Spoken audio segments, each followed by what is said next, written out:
Coming up. I actually say it a lot. I know it doesn't feel like it, but this is the beginning of a life that you can't even imagine right now. Like, because when you're in it, you have no clue. But the life that is waiting for you is so much more beautiful than you could ever imagine. So just hang on. It's going to be a bumpy ride. Buckle the seatbelts. But, like, I don't know, put your arms up and scream along the way. Oh, it's so good to see you, Hidden Nation. Welcome into the studio. You got Josh Carey here. It's your hidden entrepreneur. Hidden Nation, if you are ambitious, seems to be the word in any regard, this is the show for you. If you want to reach for a little more than you're currently doing, this is it. My guest, we have so much in common, it seems. Not only are we both from Jersey, not only have we both spent time on the radio, not only do we love live events, but we've also both have pursued a career in acting, stage, and entertainment, and we're both Leos. What is the difference? It doesn't matter. It's Leslie Jespersen, and I am thrilled to have you, Leslie, on the program. Welcome to the show. Hi, thank you so much. I'm excited for this. I love everything you're doing. First of all, I'm an event guy as well. I know coming up this fall, you have the Leveled Up Live event in beautiful Nashville. It's for ambitious women looking to level up, I imagine, do everything they do very well. You, though, come to the table. You've told me that you hit rock bottom twice. I want to hear, if we can start, what do you account for just being able to pick yourself up again and again? I think it was the fact that I didn't really have a choice. They were very different. Rock bottom one and rock bottom two were very different. But I think the universe gives us what we need. You don't realize it at the time. The first time I had two little kids and I was a single mom. So you don't really have a choice there. You have to fake it. You have to get up every day. You got to make sure they're fed and clothed and get them to school. Even if that's the last thing you want to do. And I think that the second time was that I actually had the space to do the crumbling and kind of sit in the rock bottom and know that it was safe and that I was supported. I was newly married. I had a husband. I had a support team that allowed me to just do the ugly stuff. What about the confidence or the mindset? Does that play into this, or you felt once you hit rock bottom, there was no other thing that was necessary? You didn't feel like, well, I'm not really sure or confident. I mean, the first time I was definitely not confident. This is when I found out that my now ex-husband was having multiple affairs, and there's not really confidence when you know these things and you've been gaslit for so long that you're Wow. crazy, and the things that you're saying are not true. The confidence was not there, but it was actually social media that helped me, seeing other people that look like me doing the thing, or having a Facebook group of people that I could vent to and talk to, and then going to therapy. It always helps. And so I really didn't have the confidence there, but I gained it through all of those things. And then it's just about putting one little step forward. I'm sure you didn't have a plan, right? Am I reading that right? You were just like, here's the very next thing that I need to be doing to get out Yeah. from this bottom. What is the quote from Friends? I didn't even have a pla. Like, I didn't have a plan. I didn't even have a pla. Like, I feel a little bit of guilt sometimes when I think about it too much, that I was just like wishing for the days to pass, like just waiting for bedtime so my kids could go to bed and I can just kind of crawl in the fetal position and cry and just but eventually you wake up the next day and you don't feel that bad. And eventually you wake up another day and you have a great conversation with somebody. And it's very much in the day to day. And that's why I think gratitude is so important in shifting that mindset and finding that confidence, because it doesn't happen like this big epiphany. It's in the everyday things that happen. It's so true. I was listening to somebody on a YouTube video I was watching that says the greats aren't doing anything extraordinary. They're just doing the ordinary an extraordinary amount of times. Like if you see Yes. an isolated incident of a performer, of an athlete, of a business person, and you just watch them in a sliver of time, there's nothing extraordinary about it, but they've gotten good at doing it over and over. And it sounds like that's what you're saying. Yeah. Yeah. Eventually you just like look at yourself in the mirror and you're like, we're gonna make it today. We're gonna do this thing. We're gonna, all right, I'm gonna, I don't know, put some makeup on and do something with myself and get out of my pajamas because I was also a stay-at-home mom. So Oh, I had to figure out how to go get a job and do all of these things that I had never done before. where does the idea of choice or decision come into play? Because I found that for me, you could, you could feel like, why me and victimized and this sucks. But at some point you have to choose better or different. Yeah, and I think that point came when I just got really pissed off. Like I just got really angry at the situations that I was in that I had no control over.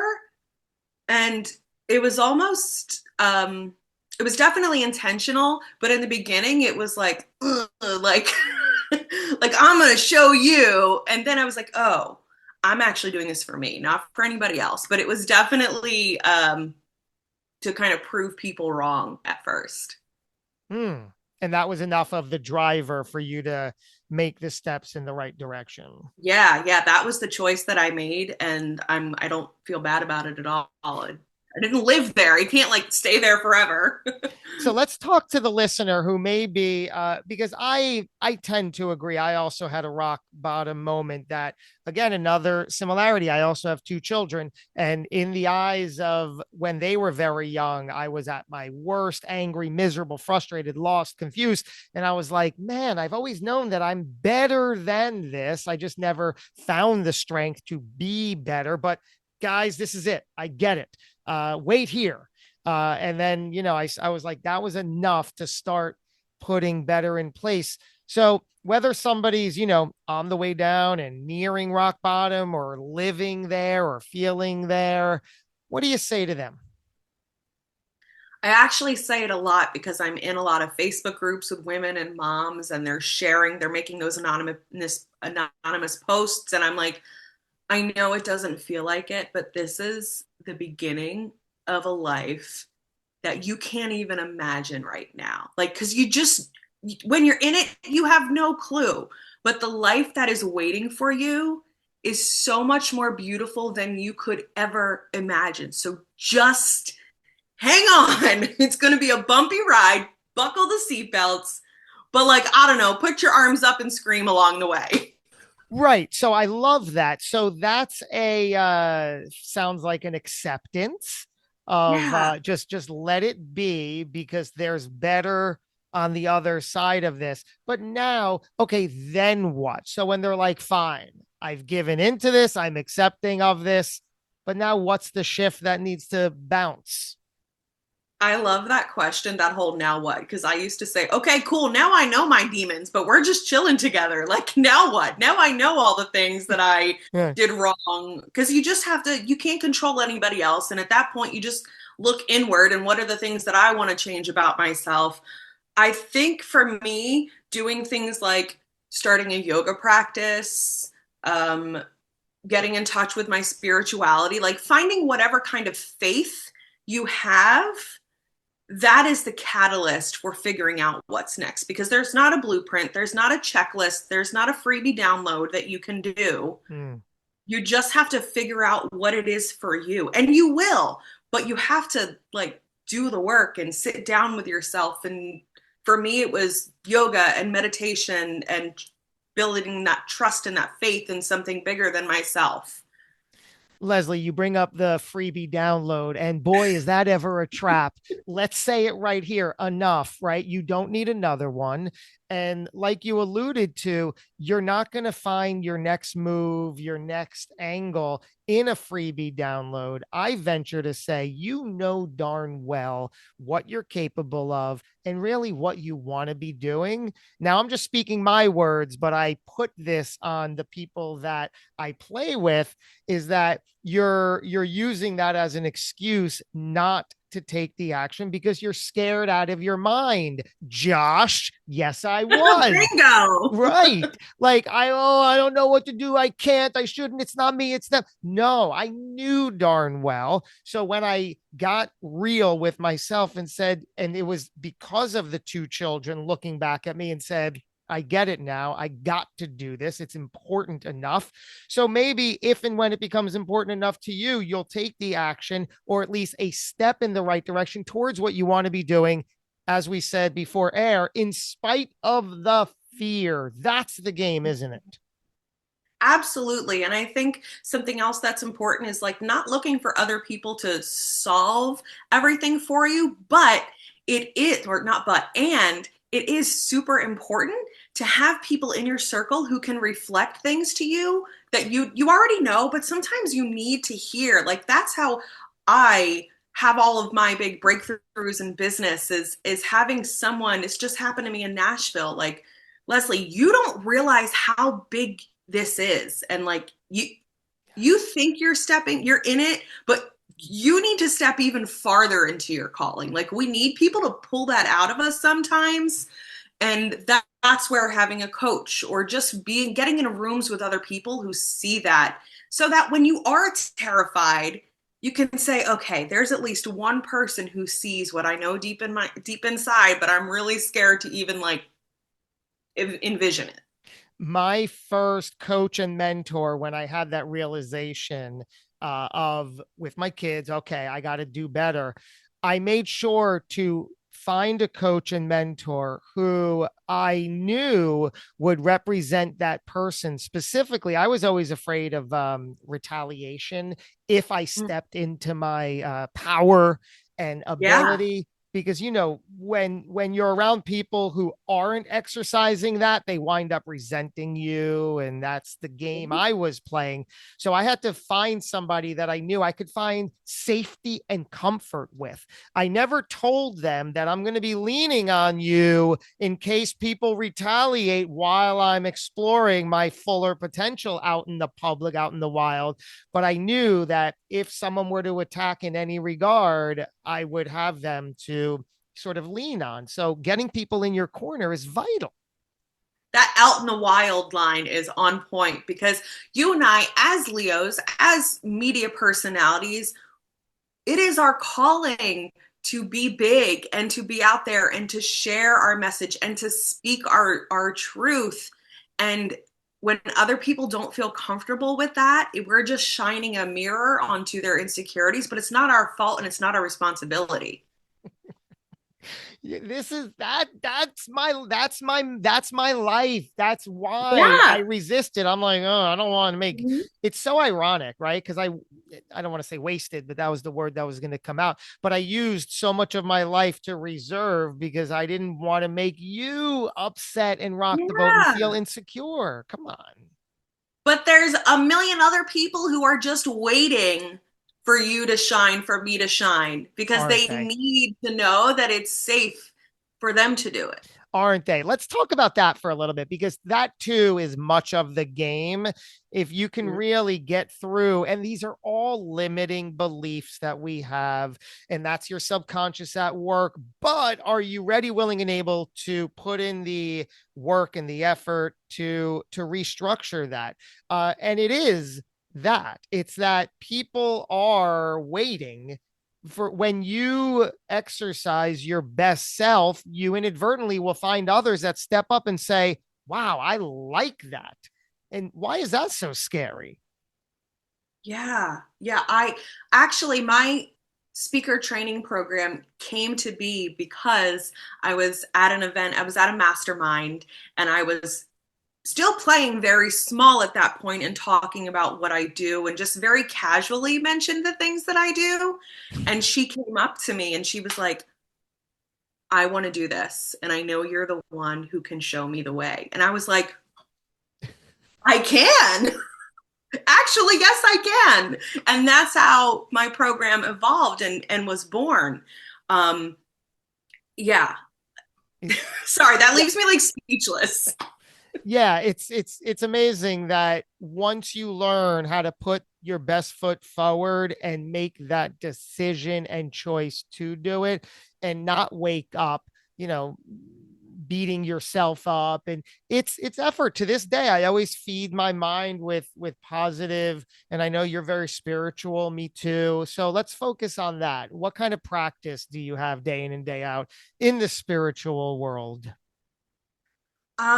Number one is some kind of gratitude practice, whether it's while I'm in the shower, just kind of mentally listing three things or journaling it, because that really helps me be present. As ambitious people, as entrepreneurs, we're always thinking of the next thing and we get all these ideas. Hmm. And it's so important for us to sit in the present and be like, wow, I'm actually doing the things that 10 years ago I never thought I could do. So a gratitude practice, and I don't even think any of this should be considered spiritual, to be honest. It should be But in normal. our it should be part of every day, the gratitude, some meditation and breath work. I did that before I came on here to talk to you. It's important for me to center myself and center my energy and clear, the stress of reading an email that triggered me, or my husband home today driving me crazy. It's important for me to take time to ground, and I do that through breath work. And if I'm in an anxious state, I love EFT tapping as well. Oh, wow. Interesting.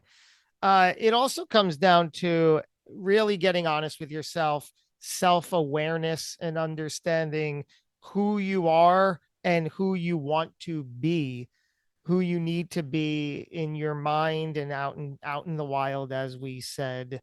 Yeah. What is the message that you like putting out for your audience? You already have all the things. Like, you're already worthy of being seen, of stepping into the spotlight. Your story is already fine. Mm-hmm. You just need to put all of that into some kind of strategy. So in the beginning of me doing all of this, it was a lot of confidence coaching, because again, we couldn't sometimes we can't see it for ourselves. So a lot of my message is like, you already got all the things. Like, there are people 10 times worse than you doing the things. True. You've already got that. You've already got that in here. So stop waiting for someone to like give you the permission slip or give you that exclusive invitation. They're nice, but sometimes you got to like crash the party and just go yourself. Right. Well, this is your permission slip. Yeah. This is it. This is the permission. This is us saying you're ready. You got it. Take the step. There's no more freebie download that you need that's going to light the bulb there. It's now. Step into what you are capable of, because you've always been capable, and exercise it. Yeah. We just forget sometimes.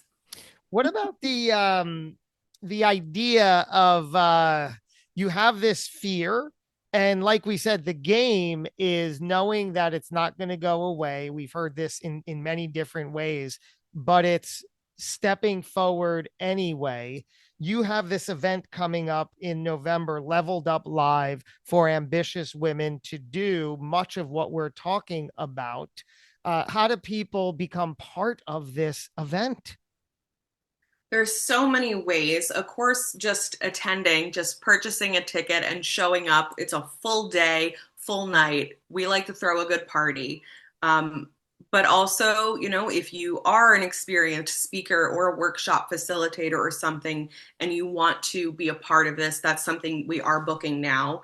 But with this event, I have blended the business, the energetics, and the somatics. And I don't see a lot of other like business conferences. I hate even like I can't describe this as a business conference, because it's not. It's a full body experience.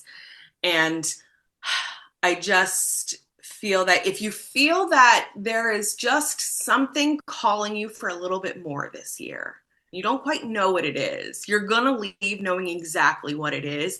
And you're going to already have been starting it, and you're going to have the connections with the people in the room that can help you get there. Leslie, you said business, energetics, somatics. Mm-hmm. Briefly, what do those three entail?